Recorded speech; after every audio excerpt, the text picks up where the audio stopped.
Wade's down there.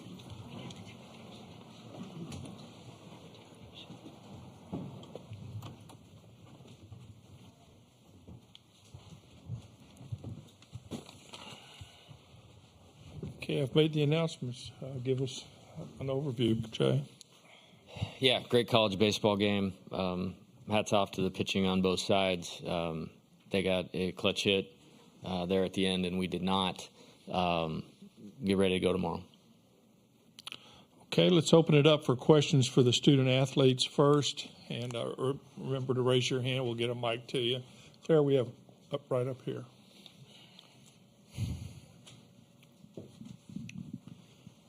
Trey, just what were you seeing in the eighth inning there as you tried to score from third base? Yeah, we were in red, which means I go on contact. As soon as the ball was hit, I took off. I knew he was going to have like an awkward throw, so I kind of tried to get a little bit over to get in the way. But he made a great play. Okay, remember to give your name and affiliation. Okay, right back here, Jay.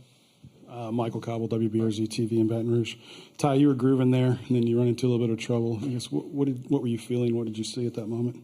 Yeah, I mean, it's part of it. I think sometimes you get out of a groove a little bit and stuff, but I think I lost a little bit of command. I think I got a little tired and stuff, but I know Thatcher came in and did his job and allowed us to be able to stay in the game right there toward the end.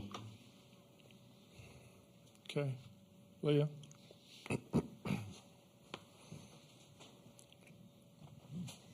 Ty, you had one of your best outings all year, on the biggest stage. I mean, what are kind of your emotions since you ended up losing this game? I mean, our main focus is win and stuff. I know I hate that we lost, but at the same time, I know that tomorrow we're going to come back hotter than ever. We got all the motivation in the world to win tomorrow. Okay, next question. Bye. Yeah, Trey, just from a batter's perspective, what were they doing a good job of keeping you off balance with? Yeah, they were mixing pitches really well, going in and out, executing their plan. We were also trying our best to execute our plan. I feel like we put a lot of pressure on them when we needed to. It just didn't work out for us in the end. Okay, right here, Claire. Yeah, this would be for Trey and Ty, Glenn West, Go 247. I mean, first time this postseason, you guys' backs are kind of against the wall here. Just how do you think this season-long grind and journey has kind of prepared you for what you got coming here in the next couple of days? Trey, you start. Okay. Yeah, nothing changes for us mentally. We always go out there and try to win one pitch at a time. We always play like it's our last time playing the game.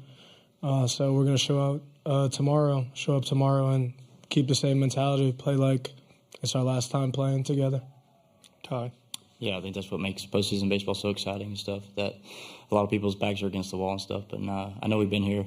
No, this postseason we haven't been here, but I know we're going to come out hot tomorrow and stuff, and I know that we're going to do our plan tomorrow. We're going to execute all we can.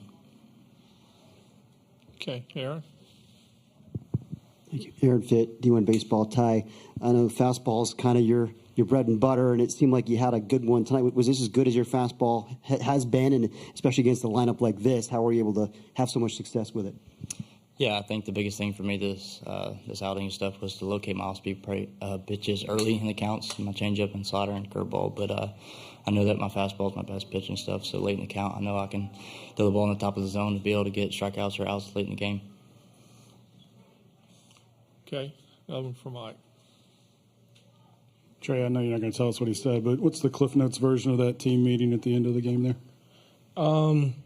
Short version is keep doing what we've been doing all season. Like I said, we go out there every time and our plan is to win one pitch at a time.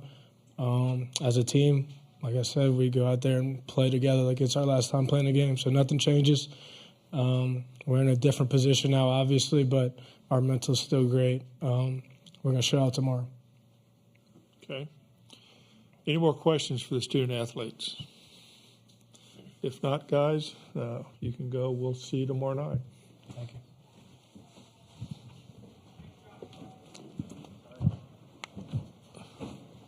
Jay, Tennessee will be the home team going on. Thanks. Okay, let's open it up for questions for Jay, and we'll start right here. Coach, Cokie Riley.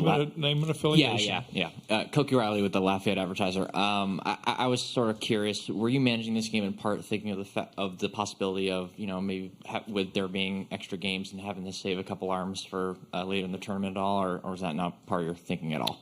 We were trying to win tonight with our best two guys that we had available, and they both pitched fantastic. Okay, right up here in front. Jay, Wilson Alexander from the Advocate. For the long version, maybe what did you want the guys to hear from you there in the dugout before y'all dispersed onto the bus? Yeah, I think it'd be very easy to crawl into a hole with disappointment. That was a great college baseball game that we came up on the short end of the stick. It really came down to Wilkin hit a ball up the middle with no outs and got the guy in from third, and then he made a heck of a play on that play, and then they got a RBI hit there in the eighth, and we didn't when we had our one chance right there. So that could be deflating, but I shared with them two things. Number one, I've had a team in this position before, lost a 1-0 heartbreaker to Oklahoma State and won 3 consecutive games to play for a national championship. Then the very next year, this program did the same thing, and they beat probably one of the best teams in modern college baseball history twice to get that opportunity. And I have all the faith in the world in our team that we can do that. So let's stick to what we do. And if we do that well, then we'll be in a good spot. We'll go back to Matt here and then. Coach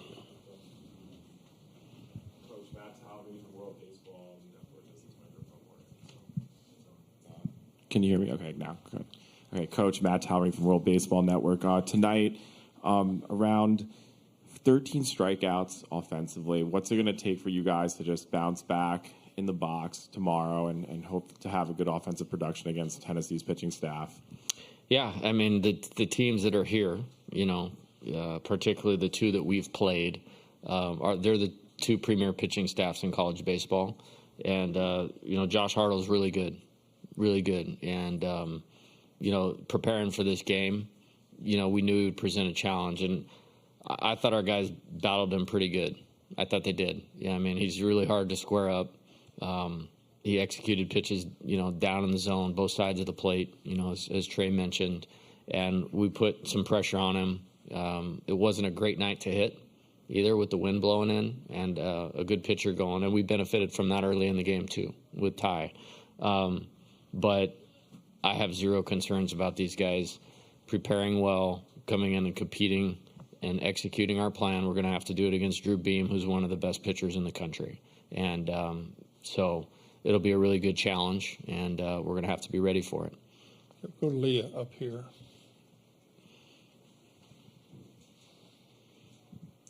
Leah Van, Baton Rouge Advocate. Coach, what were you seeing from these Wake Forest pitchers that were kind of throwing off the hitting tonight? Well, I mean, with Hartle, it's 4 pitches for strikes. Roland has a great breaking ball. Obviously, came in and struck the first 2 guys out he faced. Massey's got a big arm. Made a great pitch to Cade. You have to send the runner there, so we stay out of the double play. And it's a heck of a play by Wilkin. I mean, if it skips or if he throws it and bounces off Trey, we're ahead 3-2, and we probably have runners on second and third. So, again, in championship environments, as we said in our game on Saturday, your dudes have to be dudes, and he was a dude on that tonight. But good bullpen. Those guys are really tough, and there's a reason they've only lost 10 games all year with the starting pitching they have and the bullpen they have. Mike? Yeah, just kind of following up on that. Trey said it was a red situation all the way. I guess just what did you see?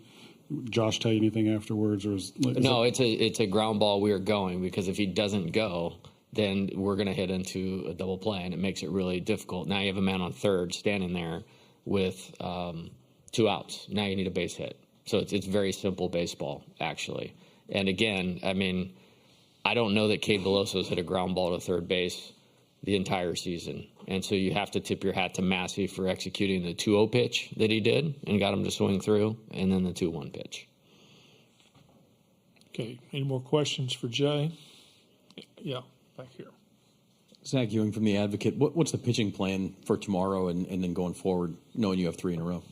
Yeah, we have 9 guys available to pitch tomorrow, and we'll choose one of them and he'll get guys out for as long as he can, and then we'll go to the next guy, and then we'll go to the next guy, and then we'll go to the next guy, and then we'll go to the next guy until we figure out how to get 27 outs against a really good team. Okay. Any more questions for Jay? Okay, sir. We'll see you tomorrow. Thank you. Thanks. Ooh, careful. Yeah.